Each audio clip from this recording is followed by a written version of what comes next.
Welcome to the Alcohol Addiction Podcast. I'm your host, Lee Davey. I'm not an alcoholic and I refuse to be anonymous. And here's my guest, Tiffany Han. How's life, Tiffany? It is so good. I love talking about this stuff. I'm so excited to be here. Yeah, you don't drink, right? I mean, how long have you not been drinking for and why did you decide not to drink? Yeah, I quit drinking in January 4th, 2017. And I had always known that alcohol wasn't serving my life. But I had a lot of stories about why I had to still drink and, a lot of things that we tell ourselves. And at the same time, sorry, my dog, let me let my dog outside. One second. You let your dog out. This is real life, folks.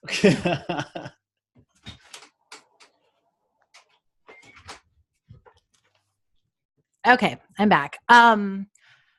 I had always known, I'd always had sort of an inkling that alcohol wasn't serving me in my life. And yet I would overindulge, and it was almost part of my brand, even for my business, right? I was always having champagne and cheers and everything's a celebration. And I woke up one day knowing that if I wanted to accomplish the creative goals I had for my life, that I had tried a lot of different things. And the one thing that I had not tried was letting go of alcohol. And it was just this intuition. I think I finally woke up to be ready to know the knowing that I didn't need to drink. So what I did was I decided to commit to a year of not drinking. And I said, let's see what happens if I don't drink for a year. And about 3 weeks into that year, I knew that it needed to be a permanent change. Right. What was it in those 3 weeks that made you realize that there was no going back? It was a couple of things. One was that I felt a lot happier. I woke up, I thought I was going to wake up with like all this energy, and that did not happen because my life still makes me tired, right? Like I have at that point, 3-year-old twins. There's a lot of things, right, in life that other things were contributing to kind of being tired. And I realized that when I woke up in the morning, I was clear and I was like content. And I was like, oh, this is if you regularly ingest a depressant, you will be a little bit depressed, right? That like, oh, I didn't even put those two together. And then also kind of what happened concurrently is I had started to listen to different recovery podcasts, listening to different stories of people who had also quit drinking. And in their stories, I wasn't necessarily experiencing what someone would call rock bottom. My life was fine. I wasn't drinking that much. I was drinking as much as I could given my lifestyle, but 1 or 2 glasses of wine a night, not a big deal. But in hearing people's stories, I recognized, oh, that would be me 10 years from now. If you carry on doing what you're doing. Because it will just naturally evolve, won't it? Because your reaction, your chemical reaction to the alcohol won't be the same, and you'll just start thinking differently. But I mean, there's a couple of things you said there that I'd want to impress a little bit more. One was the energy thing, right? So like lots of people give up drinking alcohol and they think that it's going to be like, wow, boom, I'm going to be like a sexy fiend. I have all this energy. I'm going to be able to run marathons. I'm not going to have no stress, no anxiety. And then they stop and they're like, what the fuck? I'm tired. I feel the same. I actually feel more pressure. I gave up drinking in 2009. What is it now? 2018. I've got more stress and anxiety than I've ever had. But because you have to actually experience it. Well, you have to experience it for one. But the second thing is you wake the fuck up, don't you? And you say to yourself, okay, what do I want to experience in life? Do I want to be a robot? Do I want to be a zombie? Or do I want to understand what my meaning and purpose is and go after it? And I don't know about you, Tiffany, but there's not that many people in the world who discover what their meaning and purpose is. And it's all just like a chilled out, blissful thing. You have to work hard to achieve these things. But it's more of a nice feel-good stress and anxiety. You know that, yes, this feels really stressful, but at the other end of it, I'm actually doing something that's making a difference in a world. Whereas before, the stress and anxiety, what was at the end of it was like hangover or you just weren't even thinking. So I think it's really important if you just started quitting drinking and you think to yourself, where is this energy buzz going to be? Mm-hmm. It's not really the alcohol, folks. If you want energy, go exercise, right? Don't put it all down to the alcohol. Just go and exercise and you'll get all your energy back. The other thing that you said there, which is really important, I never thought about until I was reading a marketing article the other day, actually. And the marketing article was about how, I don't know, people have like an image state, like a statement that becomes part of their brand. So a guy might wear a Dickie bow, or you might wear pink headphones all the time. And that becomes kind of like an extra marketing tool for who you are if you're an entrepreneur or you've got your own business. And I imagine if drinking is a part of that, wow, that is a whole new layer of I don't want to drink. And we talk about the resistance, it would really be preventing you from stopping, because you have to start thinking, what's going to happen to my brand? Did that go through your head? Totally. And it went through my head from like the very practical of like, we just had postcards printed that had a bottle of champagne in them. And now those are going to have to just be thrown away. Right. And like, that's money down the drain. To it's a really vulnerable thing for me. So much of my life is lived publicly because part of my business is kind of telling my own stories and being very transparent about my experiences to help other people. And it was as soon as I had the 3-week revelation of like, I need to quit drinking, I immediately was like, okay, I have to post about this on Instagram because I need the public accountability to keep me focused. But I also immediately was like, people aren't going to trust me. They're going to think I'm weak. I'm not going to be able to be somebody who can be any type of authority. And it was the exact opposite, right? Like there was an outpouring of support.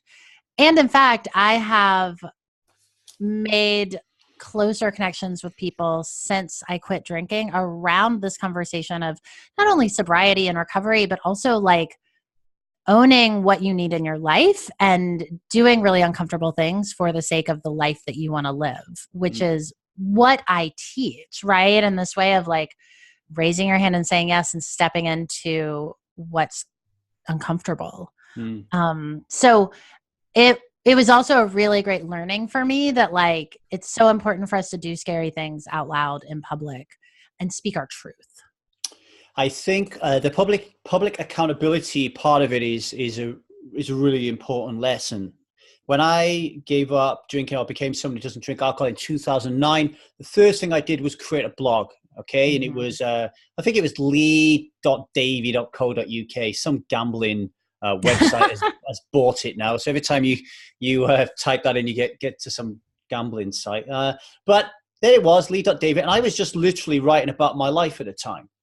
And then I created the Needy Helper, and now I'm starting to help people quit drinking. And now all of a sudden it was a case of, well, I couldn't drink alcohol now if I wanted to anyway, because I've put myself out there that I don't do that. Now, for me, that's really important. Now, so I actually think that some form of public accountability like that, like taking a 3-month a goal and sharing it with people, or linking charity to it or something, is a really good thing to do. And if you turn around and say to yourself, oh, well, I don't know if I could do that, because what if I let people down? Then although that's a natural, instinctual thing to think, if that prevents you from doing what you want to do, then you're not ready to quit. You're not ready. You're suffering from outcome resistance, and you just fucking love drinking, and you're not ready to quit, right? So even making that declaration or considering that declaration about whether or not you're going to make yourself have public accountability really is like doing a little quiz. It's like understanding if you're really up for it or not. Fortunately, Tiffany was up for it. I was up for it. And that's why we're here talking. And Tiffany, you said about feeling weak, right? So it's like, if I tell everybody now that I'm stopping drinking, then everyone's going to think that I've got a raving problem and there's something wrong with me. But in truth, that doesn't happen. And like Rinat Stralhoff said, who was a guest on the show, there's great strength in sharing that story that, yeah, I had a problem with alcohol and I don't anymore, right? Oh, totally. And I wanted to, I mean, started talking about it on Instagram, which is a very kind of immediate place to be creating content. And then I wanted to do a podcast episode about it, a solo episode. And I put it off and I put it off and I put it off and I dragged my feet. And I finally was like, go on your podcast and say all the things you're afraid to say out loud. Right. Yeah. But it was so empowering for me because everything was fine. And not only that, but so many of my listeners reached out to me and they were like, you articulated everything that I've been feeling. That, again, if we look at like the power of the alcohol industry and corporate programming in general, we are constantly getting messages of why we should be drinking. Yeah. We deserve it. Oh, you're a mom. You work so hard. You know, this is the only way that you can do these things. And so what it taught me was like, if I can help one person feel less alone in this, whether they want to give up alcohol or they want to be kinder to themselves or they want to get out of a bad relationship or whatever that toxic energy piece is, then I have to keep telling my story. And I also, part of what really helped me feel less alone in the beginning was hearing other people's stories and seeing their experience reflected back in my own experience, that I was like, I have to also be a part of this. Yeah, I think that when people stop drinking alcohol and they come face to face with the white space, you know, the time that suddenly froze up and you don't know what to do with it and you're worried that you're going to be bored, and then you start telling yourself that you was drinking alcohol to relieve your boredom, which is ridiculous because alcohol, if you just drank it and had nothing else, is very, very boring. I just think, you know, I totally lost my train of thought then. Do you ever do that? Yes, all the time. What was I talking about? What was you talking about? If you tell yourself that you'll be boring without alcohol, that one? It's going to come back to me. I've forgotten it completely. It's going to come back to me. But I thought, I mean, this was interesting, right? Because I told myself, I have always been somebody who has considered myself to be shy. And I'm not. And alcohol was always a really big social lubricant for me, starting from when I was in high school when I started drinking, right? And I went to a conference at the end of January, shortly after I quit drinking. And I was very, very nervous because I had been to this conference before and I always drank a lot to sort of get myself through it. And I was shocked at how much better I was at connecting with people just by being me and showing up fully. Some people, though, weren't right. Like, people would be like, how's it going? What's new? And I'd say, well, I just quit drinking and let me tell you all about it. And I still am really obsessed with not drinking because I think it's so freeing. And some people would be like, oh, okay, and sort of turn away. But the ones who are like, tell me more, it was this really amazing connection that was based on truth, right? And based on like real spirit connection rather than just, oh my gosh, you like wine too? Let's giggle and then never speak to each other again. Yeah, I totally get where you're coming from. There's somebody on one of my training courses the other day that was saying that, you know, they don't feel like they're normal and that they drink alcohol so they can get the confidence to talk to other people and meet other people and get friends. And I explained to this beautiful woman, you know, that you are normal. Mm-hmm. And the reason that you don't fit into these so-called social experiences is because the social experience is fake. Yes. And you don't like to be fake. And everybody drinks alcohol to keep up that facade because it's easier. And then you walk in there being who you are, and nobody's accepting you because they want you to be fake. So then you join in that crowd, right? So it's the people who are drinking who are abnormal. It's not the person who is not drinking. And the most highly sociable person you will find will be someone who is not drinking alcohol, who is absolutely profoundly with it, is present, and you'll probably just be sitting on a settee with them, drinking a cup of tea, crying your eyes out, talking about things that you've never, ever talked about in your life, because now you've met somebody who is accepting you for who you are. And I think deep down there, Tiffany, I think everybody wants that, right? Everybody wants to just, it's exhausting, isn't it? Wearing all these different masks, you know? It's exhausting going to these things that are under the guise of connection, but they're not. Mm. Right. And that's one of the things I realized at that conference was like, oh, I don't want to go to this cocktail party. But like normally the old version of me would have not wanted to go, but would have gone and would have drank in order to get through it, which then only makes you more disconnected. So it's also this like self-fulfilling prophecy of like, I don't want to be disconnected, so I'm going to drink, which then makes me more disconnected. Then you're disconnected. Then you feel the guilt and shame. And then you drink more because, and so it was just so interesting to break free from that cycle and be able to like zoom out over it with like a really rational mind, right? Because when you're not drinking, especially if you're around other people who are drinking, you're like, oh, I see it all now. And it was so liberating to be like, I don't have to do this bullshit stuff anymore. Yeah. It's like a switch comes on, and it's really nice to see it happening. I mean, I'm running Group 5 Truth About Alcohol training course at the moment, and there's a couple of them. The light switch is it's flicking on and off, but it's just getting there, and you can see them. Like, what was the light bulb moment this week, which I absolutely loved?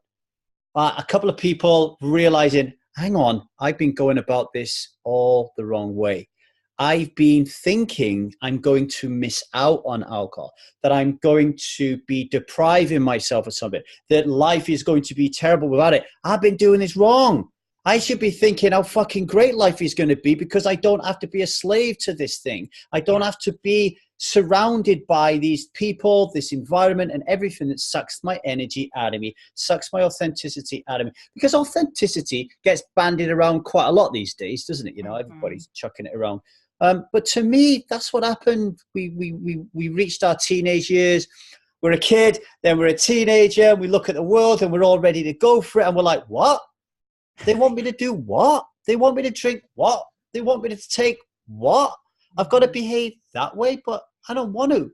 And you are faced with this dilemma of, do I stick with my guns and be who I am and therefore live a very, very lonely and isolated life, probably getting picked on and having a real tough time? Or do I just sell my soul to the devil and wear this faux pas kind of face and put on this joke and just pretend that I am what society wants me to be, but I'll be popular, right? Right. Yeah. And it's that is glamorized, right? That like the party kids, if you watch any high school movies, you know, it's the cool kids that are the ones who are the stars, the heroes, and they're the ones that everybody wants to be. And so we aren't ever told that like it's okay to be a misfit. Right. And you can see it as an adult looking back on your high school experience and saying like, oh, that was all bullshit. Right. Like that was all fake. But no one ever told me that in high school. I mean, I can't wait for my girls to be, I can wait for them to be teenagers, but I'm actually really excited to parent them and say like, you don't have to fit yourself into any box.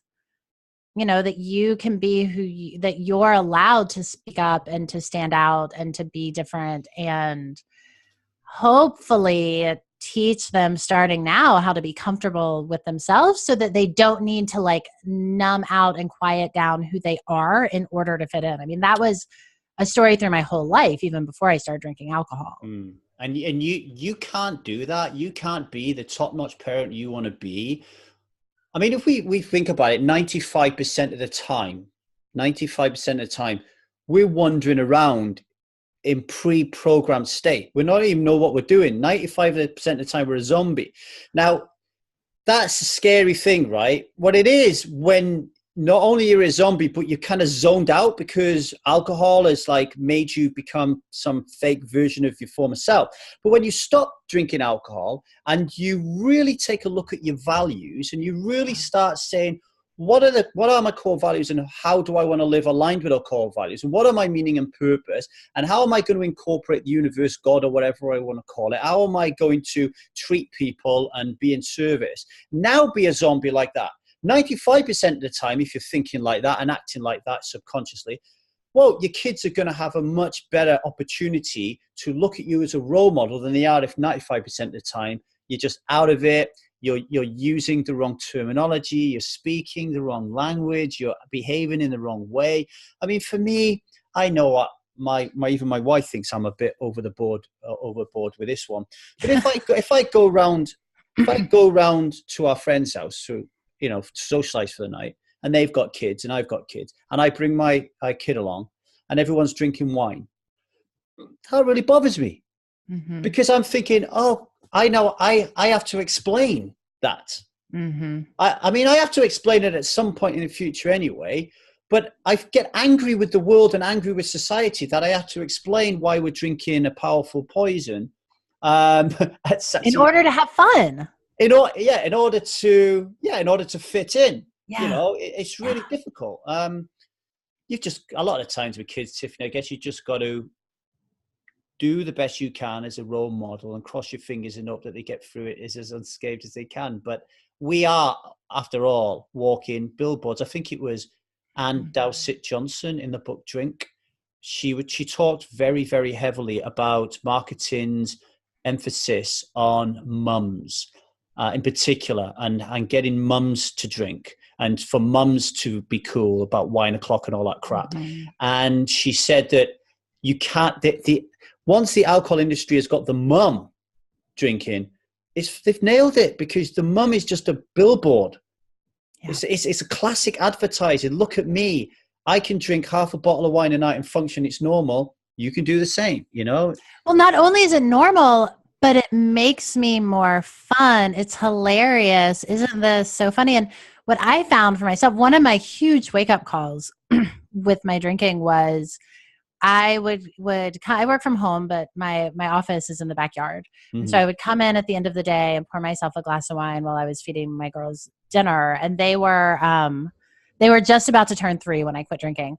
And, you know, 2.5-year-olds are challenging in their own way. They require patience and a little extra understanding. And I found that I would get very, very short with them. And so then I made a rule for myself that you can't drink until they go to bed. But what I found was that I was rushing them through bedtime. So you could do your thing. So I could have my glass of wine. And I was like, this alcohol is more important to me than my children and then my experience with them and my connection to them. And I think I always ask myself, like, if somebody were following me around with a camera, like if I was on a reality show, would the story that my life is telling match what I want it to be telling?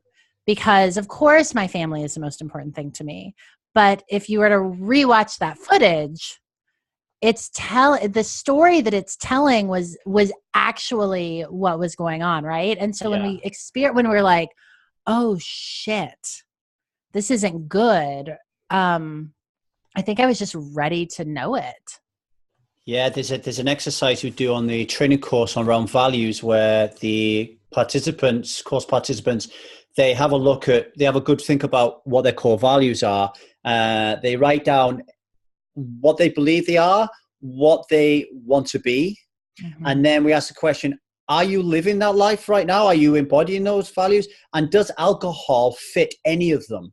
And 100% of the time it is, no, I am not living the values, and no way can I live those values if I continue to drink alcohol. And now we're talking about like living life of integrity, which I guess is really super important as well. Like, I imagine you're exactly the same as me. I don't want to turn this camera off and then my big fat gut falls out of my top and I crack open another tin. I want to be able to stand up, and truthful is really important to me, and authenticity, and to say, this is my life, and to talk about the way that we screw up and the way that we make mistakes. But everything about it being authentic, not then disappearing and I'm going to drink. And something else you said then, which is so important, not only are we rushing our lives and therefore our time and our presence with those we love and who crave it the most, particularly our children, in order for us to drink alcohol, but it's much more than that. When you're drinking alcohol, you are a selfish human being.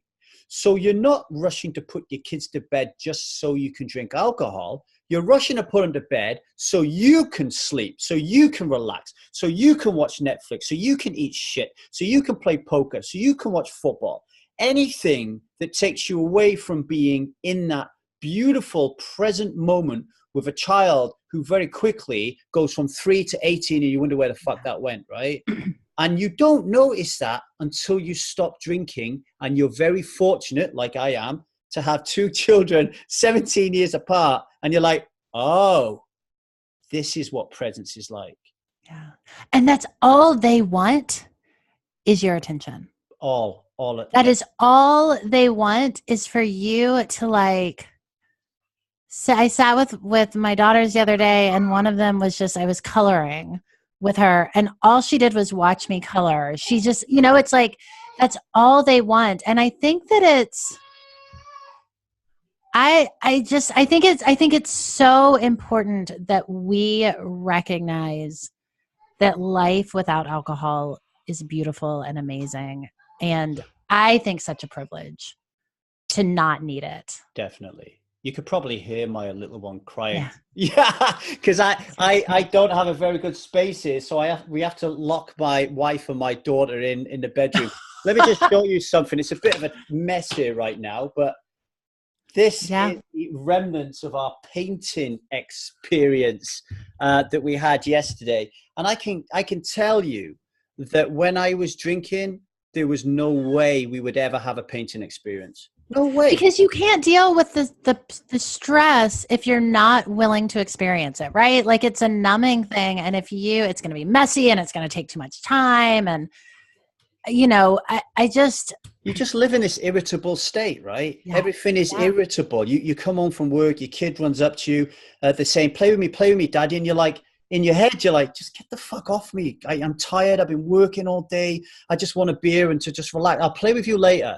And then before you know it, they go into bed. Whereas now I walk through the door and I am like, hey, come here and give me a hug. Come and give me a kiss. Let's go play, It's totally different.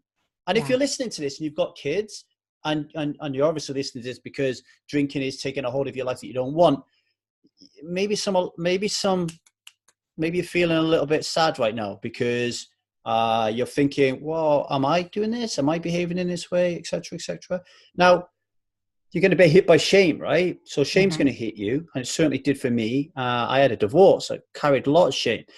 But once you stop drinking alcohol, because you now have a choice, right? We have a choice to screw up in our lives and we can learn from it.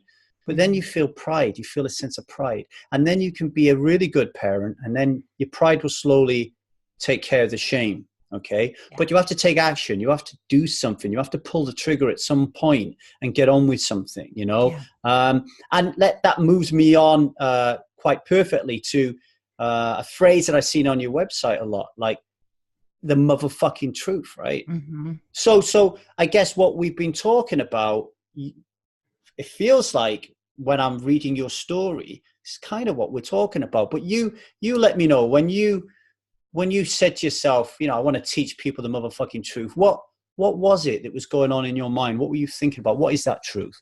It was that truth of like, oh shit, based on my actions, wine is more important to me than my family. Right? It's the truth. Like I always say, like, there's the truth, which is like the sky is blue.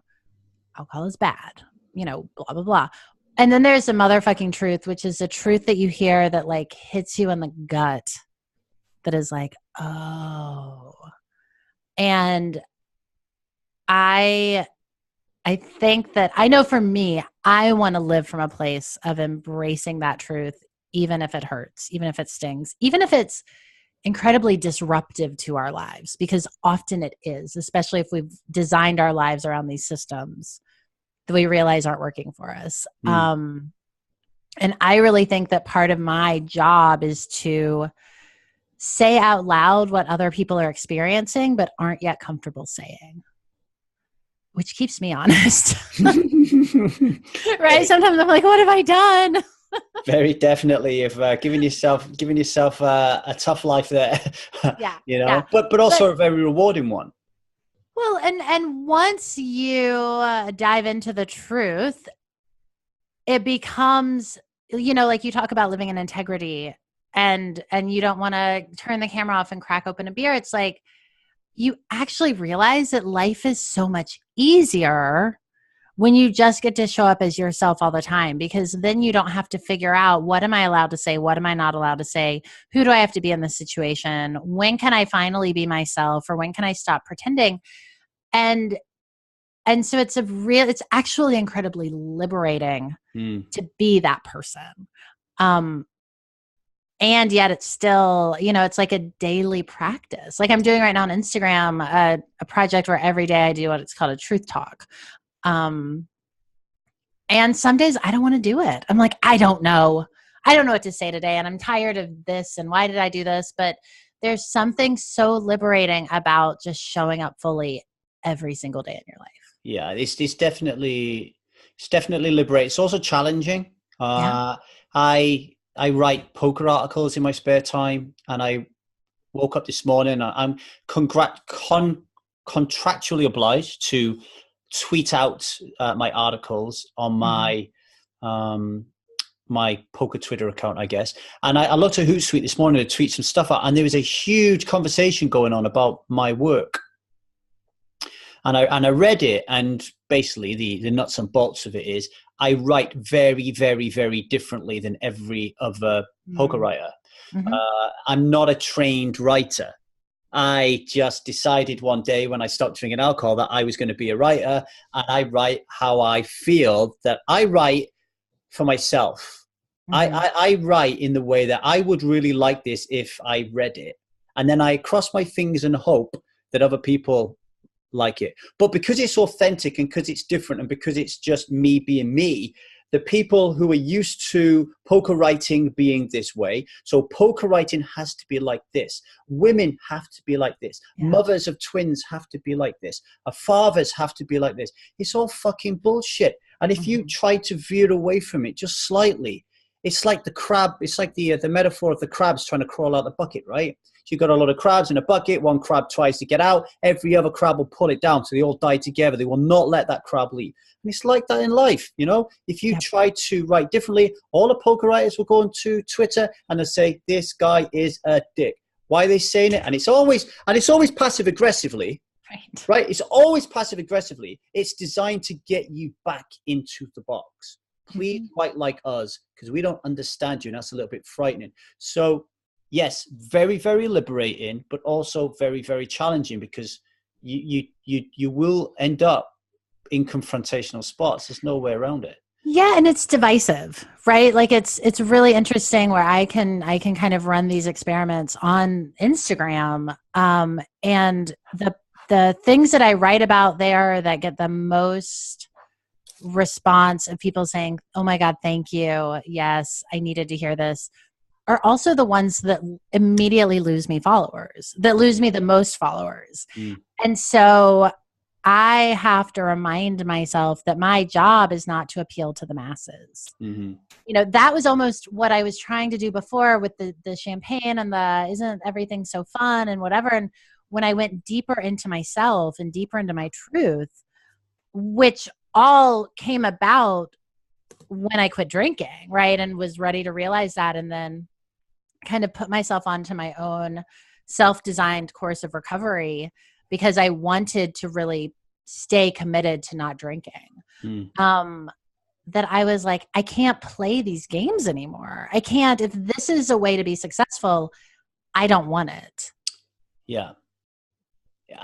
You just reminded me of Jen, who's really putting in the work at Strive Forum at the moment and the Truth About Alcohol training course. And she's a great artist. And I was talking to her the other day saying, what are your biggest fears? And she said, one of my biggest fears is failing as an artist. Yeah. And then a little while later, she posted an image of her latest project, and it blew me away. It was just absolutely beautiful. And in that moment, it struck me that if we worry too much about the outcome, if we worry too much about how much this is going to make me, if it's going to make me any money, am I going to be able to do it permanently, blah, am I going to be a success or a failure? It takes you away from the beauty and the love and the warmth that you feel when you do your art, because you're now struggling while you're doing it. Now, if you could just say to yourself, let me just do my art and what will be, then all of a sudden it makes sense. You remember why you was an artist. And two things that come up from what you said then. One, you said that being yourself is liberating. I said on top of that it's also challenging. Well, of course, with liberation and challenge, you need courage. Yeah. And alcohol robs you of your courage. You think that it gives you courage because in that moment you're about to walk into the disco. Gladys Gaynor comes on. You want to dance, but your legs don't move. Everyone's asking you to, and you drink some wine or whatever to give you the Dutch courage to get up there and move your legs. But we're here at Strive Community Forum and Trooper Alcohol. We're not in the short-term gratification business. We're in the long-term business. And alcohol slowly over time will fuck you up. It will take away your courage. You'll end up like the lion on the Wizard of Oz, right? And the other thing is appealing to the masses. I really hear you there, Tiffany, because when I started this thing that we're doing right now, I wanted to change the lives of everybody. I wanted to reach everyone. And it's only recently that I realized that I really, really have to thin the herd and concentrate on the people who are really ready to bleed. Like, who are really ready to do the fucking work. That when I send them 50 emails consecutively every day saying, where are you? Where are you? Where are you? They don't say, oh my God, this guy's a pain in the ass. I got to get away from him as far away from him as I can. They say, wow, this guy really wants me to succeed. I really better pull myself together here. And on that appealing to the masses, if you drink, you want to be friends with everybody. You want to please everybody. You worry that when you stop drinking, that you're going to lose everybody.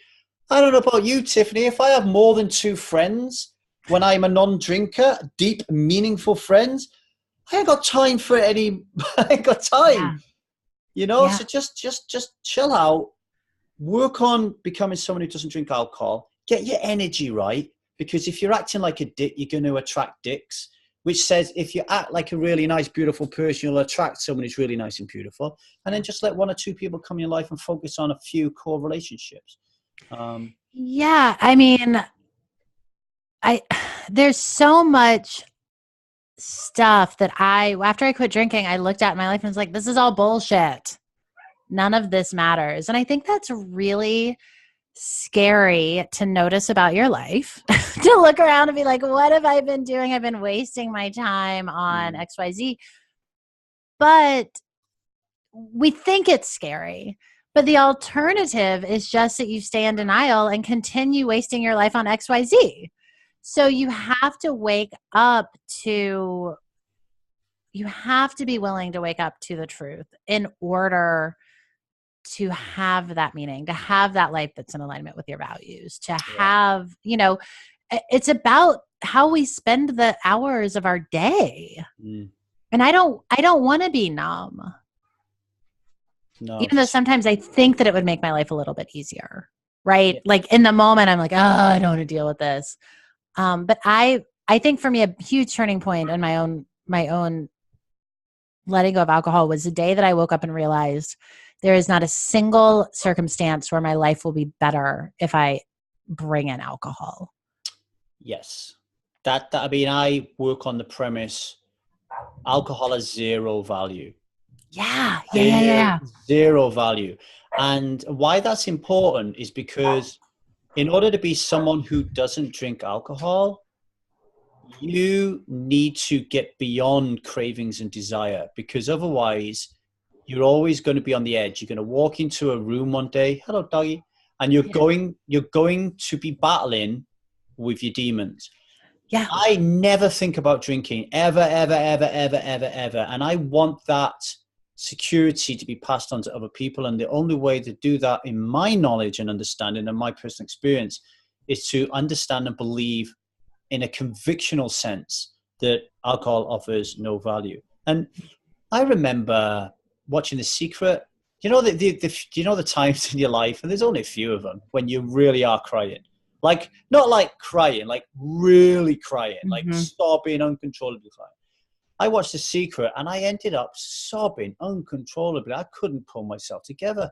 And it was a sudden realization that I'd wasted 35 years of my life until I woke up, a few months, years later, and realized that it's the only matter that counts is right now. The only moment that counts is right now. And like the past doesn't mean anything, and worrying about it means nothing. It just, to me, it's just brought me where I am right now.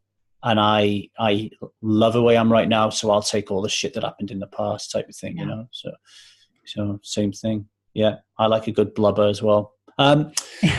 You help mentor, or you run a mentorship program for highly creative women. Mm-hmm. Now, talked a little bit earlier on about the white space. One of the things that I see a lot on Strive and The Truth About Alcohol and the private emails that I get sent to me off this podcast is a lot of women who end up at a very young age having children. Mm-hmm. They end up getting married. They end up buying a house. They end up being the primary caregiver of the children. So the guy goes out and earns the money in the crust. And somewhere along the line, they lose their identity in a much bigger way than what we've been talking about. Mm-hmm. They realize that they've sacrificed everything, and now they've lost the ability to even function, to talk to people, to look after themselves financially. And even if this person living with is a complete and utter dick, they cannot leave this guy because they're just thinking, I can't function.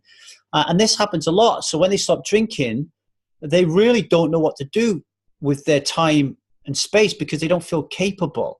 How do you help these women realize how beautifully creative they are when they're at such a low ebb? I mean, it's interesting because there's that extreme, but I think that boredom, that depression, that disconnection happens to so many women who get into the groove of checking all of those boxes in their lives. Marriage, house, kids, check, check, check. You get a nice car. You do a certain thing with how you spend your time. You wear a certain kind of clothes. And all of a sudden what I've experienced is women will wake up one day and look around and be like, this isn't what I want. Not necessarily that then you have to burn it all down, but like, there's something missing. This isn't who I am. And I think that it's really, really interesting because I will say, well, what do you want? And a lot of people don't know. A lot of people are like, I have no idea. And I'm terrified of that. So where I typically will start, one, I think everyone's creative. I think that creativity is simply problem solving. I think that, again, the fear of failure, which holds so many of us back, is also a self-fulfilling prophecy because I really believe the only way to guarantee failure is to either not try or give up or not get started. And I really like to start with values, right? With values work of like your core values, I think, are non-negotiable, that they exist in your life, whether or not they're being honored. So let's start with, like, in an instance, what you just described. I would say, let's get super honest about your values. And we could look at where they're not being honored. And I find that it gives people so much permission to do that. I teach a class just about values. Yeah. And it gives people so much permission to be like, oh, I thought there was something wrong with me, that I didn't like this. But what I realize is that it's just out of alignment with my value of integrity. And so I kind of think it's important to be able to recognize that. And then what I sort of do is I liken this to, like, say you're working on a painting and you hate the entire painting, but there's one tiny corner that's working, right? Then do more of that. So we can look at what's not working and what's missing, or we can start by looking at, well, what is working? Maybe you have one friend. Maybe you go to Pilates once a week and it feels amazing, right? Maybe you spend 20 minutes with your kid every afternoon reading, and that feels really good. Maybe there's a novel that you lose yourself in. And so it's like we can look at what's wrong, or we can just say, like, what is one little nugget of goodness And then how can we expand on that? And I find that often if you focus on the good, a lot of times some of the bad stuff will just fall away because you'll naturally be like, yeah, I don't want to do that anymore, rather than thinking you have to. So part of it is giving people permission and saying like, you don't have to do anything, right? Being able to look at like, oh, I realize like now I see billboards for alcohol and I'm like, oh, I drank because of this. Because this told me that drinking is normal. This told me that drinking is the only way to have fun. This told me that drinking is the only way to be sexy.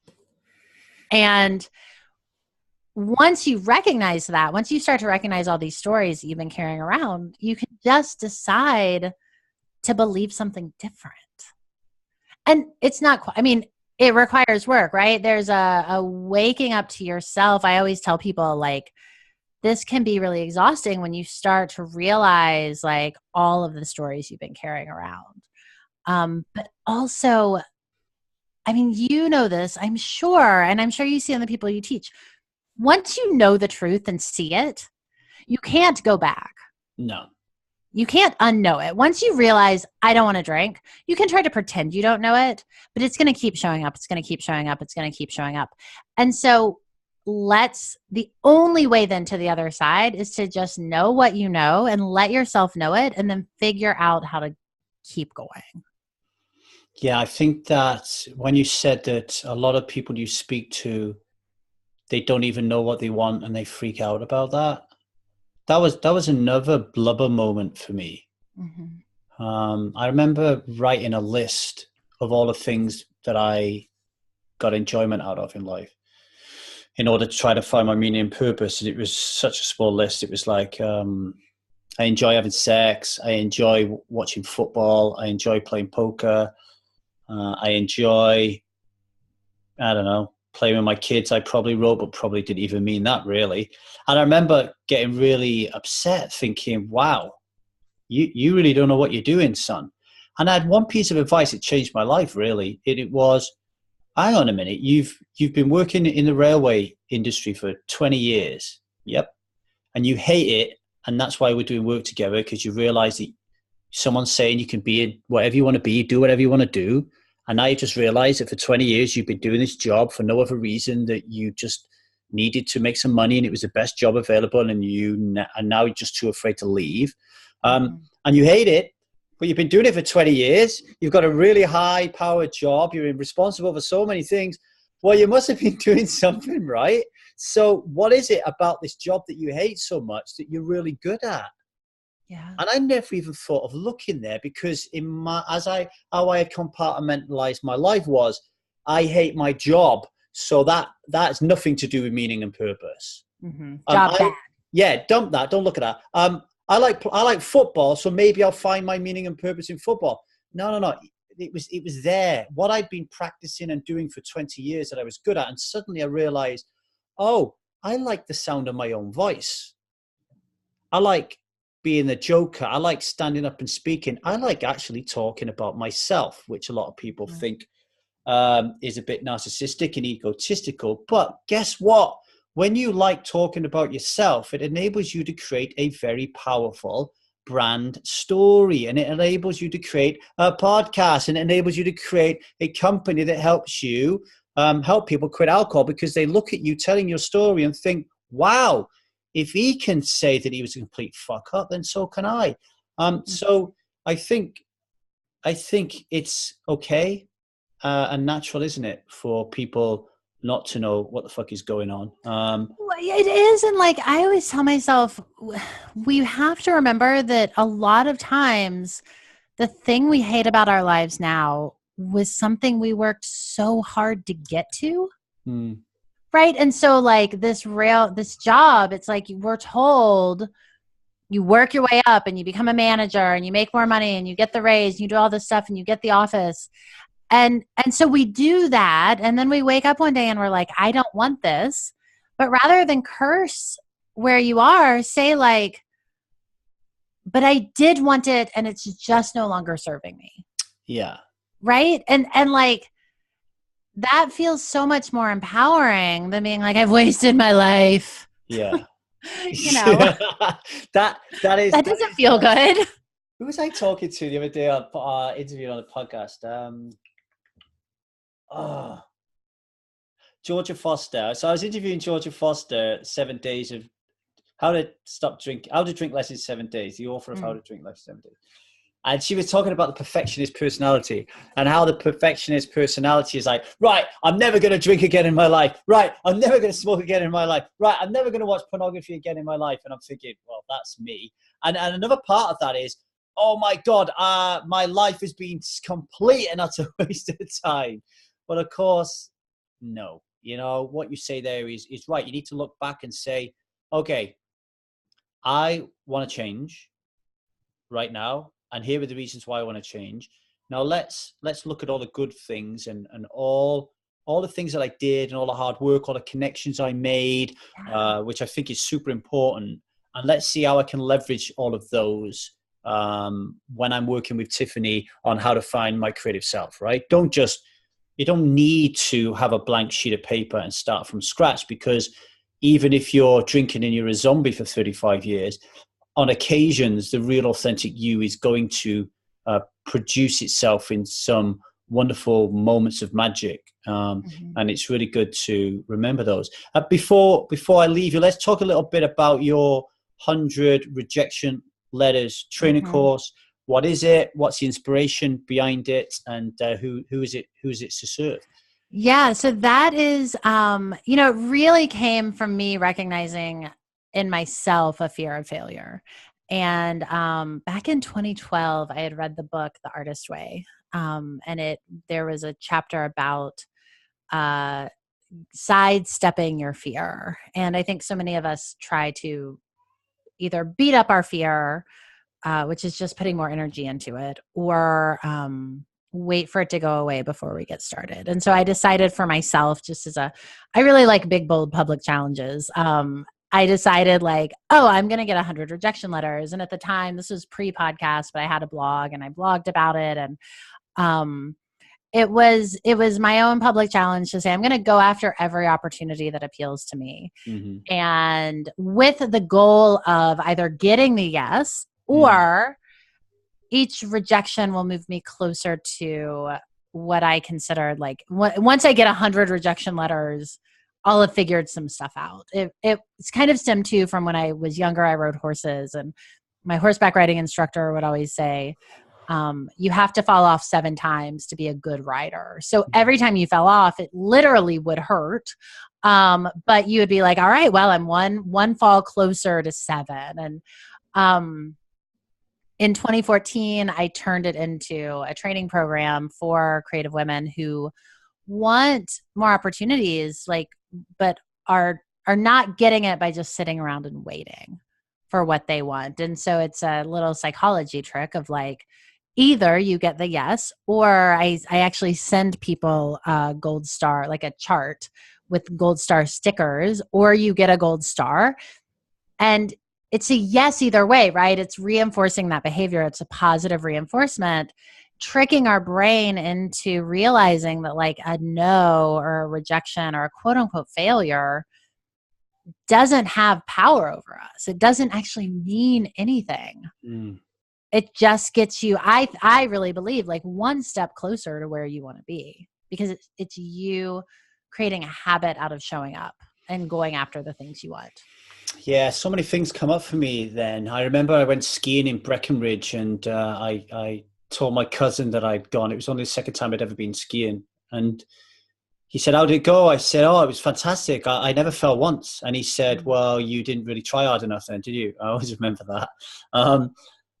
The 100 rejection letter theory reminds me of my son, Jude, 17 years of age. He's doing his A-levels at the moment, so he's after a part-time job. Now, I know if you want to get a part-time job, that every day you wake up and you apply for 10 jobs every day, 7 days a week, 70 jobs a week.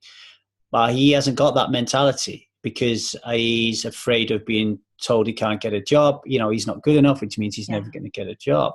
And I think you're spot on there. David Burns, who wrote The Feeling Good, who's been a guest on the show, he says he'll work with some people using cognitive behavioral therapy techniques. he might use 50 different techniques on one person before he finds the one technique that works. 50. Can you imagine how many people in the world will give up after one? Yeah. Thinking they're a failure. Yeah. You know? Yeah. And like, so I actually, I mean, I do this for myself, right? Like I keep this at my desk and I still have not gotten to 100. Because what actually ends up happening is that I get really busy from all the yeses. Yeah. And then I sort of stop putting myself out there because I'm busy maintaining. And then as soon as I kind of hit like for me, that feeling of dissatisfaction for me is always my sign that like, okay, well, what's it time to shift? When's it time to go get closer to the edge again? And that edge keeps growing, right? Do you know what I'm going to do? What? I am going to do a public challenge to myself right now. I'm going to get 100 rejection letters by the end of 2018. Podcast guests. Yes. I'll send you a chart.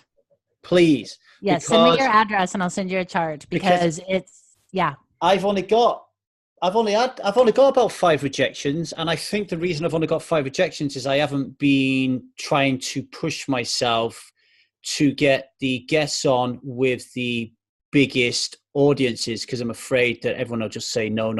Or I'm afraid that when I speak to them, I'll freak out somewhat or feel like I'm not good enough. Isn't it? I find too, yeah, that when my new goal for my podcast is there are people that I've been afraid to reach out to that I know I want to interview. And so it's like, you've got to email them. And then also when you actually do the interview, you have to treat it like you're talking to a friend, right? You have to, you can't be like, you know, and like get all nervous. And because that's not your style. That's not my style. We show up and it's a really open conversation, right? Yeah, I'll send you a chart and some goals. I mean, even though you said that though, I had Melanie Joy on recently, and Melanie Joy is the author of Beyond Beliefs, really important person in the vegan movement. And I'm a bit of a fanboy. And when she came on, I was like, holy shit, it's Melanie Joy. And I look back at that interview and I think, you wasn't being your true self. But it is really important that you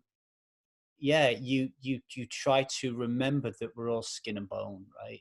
It's a human being, right? It's so, I mean, and part of what I teach in this class is like how to actually build relationships with people instead of just needing something from them. Yeah. But we forget that even if I'm trying to email Oprah, that like Oprah is a person. Yeah. She has different resources, right? And she has a different, probably, of course, a different lifestyle than I do. But she's still a human being. And so I really believe that so much of success is built on not putting yourself out there, but on building relationships with people and making connection. And I think it kind of brings in this bigger conversation that we're having about, for me, I know that not drinking and really not drinking, which then led me to look at everything else I used to numb, has helped me be more connected to myself, be more connected to other people, be more connected to the world. And that's everything. Definitely. You can't, nor should you want to or need to do things on your own. And no, that's not what we're after. And alcohol can be so isolating and lonely. And often the things that we experience that make us drink, right? I think parenting is really lonely. And I don't think anyone's talking about that. I think being an entrepreneur is really lonely.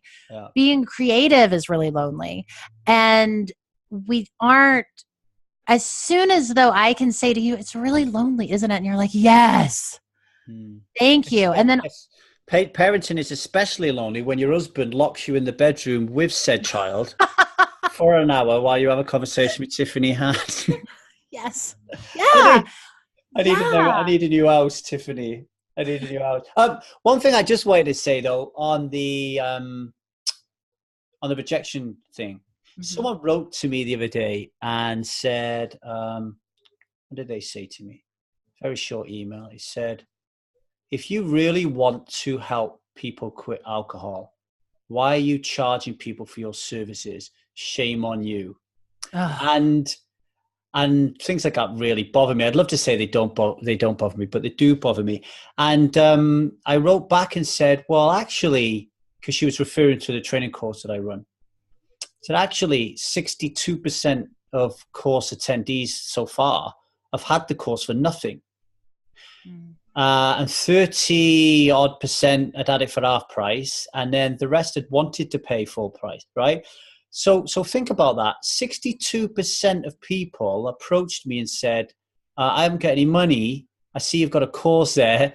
Can I take it for nothing? And I said, yeah. So yeah, I'm not like, don't all flood me with requests for, but when I started out, I did everything for nothing. And I was gobsmacked that more people weren't asking me for help. I was thinking to myself, I've been sober for 4, 5, 6, 7 years. I think I've cracked it here. And nobody's ever asking me. Like, it was such an opportunity, I thought, because at some point in the future where your movement grows even bigger and your time becomes even more precious, it's more complicated to do it. So don't waste a single moment or a single day. Get out there and set your own 100 rejection letters goal, or better still, get over to Tiffany Han's site and take a course. I mean, it is funny, right? Because I've talked about this publicly for years, and people will take my class, but there are other people that have just taken the concept like you and like run with it. And I get emails all the time from people saying, I did this one thing based on my own quest that you inspired to get 100 rejection letters, and it completely changed my life. And I think that is so magical. And I know for me, if I were to like plot the trajectory of my life on a map, on a chart, the turning points have always been when I have taken a chance, when I've done something uncomfortable or hard or challenging, or said something out loud, right? Been the first person to say I love you, or have the audacity to like create a human being and decide that I'm worthy of raising that human being. And like, that's what makes life amazing. And so if we take those moments away, that's not what we want to show up as, right? Like that's not living, it's existing. But like, we're here. Let's do it, right? Like, let's go all in. Let's go all in. Let's leave the interview on a poker metaphor. I like it. Let's move all in. I'm a terrible poker player because I always go all in, and then I'm like, oh, fuck. Well, but I will say, though, in your life, I imagine you've gone all in quite a lot of times, and you've always come out all right. And I certainly know the times when I've gone all in. I mean, I think the time when I really went all in was when I packed my job in. That was when all my chips were in the middle, and I was just thinking, oh fuck, I hope I win this hand. And I realized that even embedded in every absolutely fucked up disaster you have in your life comes something beautiful. So I wrote about this today. My mother gave birth to a stillborn daughter, Rachel, and within a year, she gave birth to my youngest sister, Claire. I got divorced after being in a 20-year relationship, and it broke everybody's heart. And now I'm married to a beautiful woman who is more aligned with my values. And I have, at the age of 43, a 17-month-old daughter. I remember my friend Gary. He lost his wife due to cancer, and now he lives with another woman who he loves tremendously, and she loves him. And she lost her husband on exactly the same day that he lost his wife. And they didn't even know until they went out to buy flowers that day to commemorate their loved ones. Life goes on, and there's always something beautiful no matter what choice you make in life. And if we relate that to alcohol a little bit, you might have given up or tried to give up 150 times. Right. Maybe the 151st that, they could be your rejection letters, right? Your own person. I mean, don't let the fear of failure, right? How many people come to me and they're like, well, I would love to quit drinking, but I don't think I can. I'm afraid I won't be able to. And it's like, then you never will. Like if you're, don't let the fear of failure keep you from trying, is my whole premise. And I really believe, my podcast is called Raise Your Hand, Say Yes. And the unspoken line of that is, and trust that you'll figure it out. Because you and I are here on this video platform around the world from each other, talking on the internet, and then you're going to record, you're going to publish this conversation, and people are going to hear it all over the world. And like, we have figured things out up until this point, right? And so why should we believe any differently for ourselves tomorrow? Yeah, and it doesn't stop, does it? No.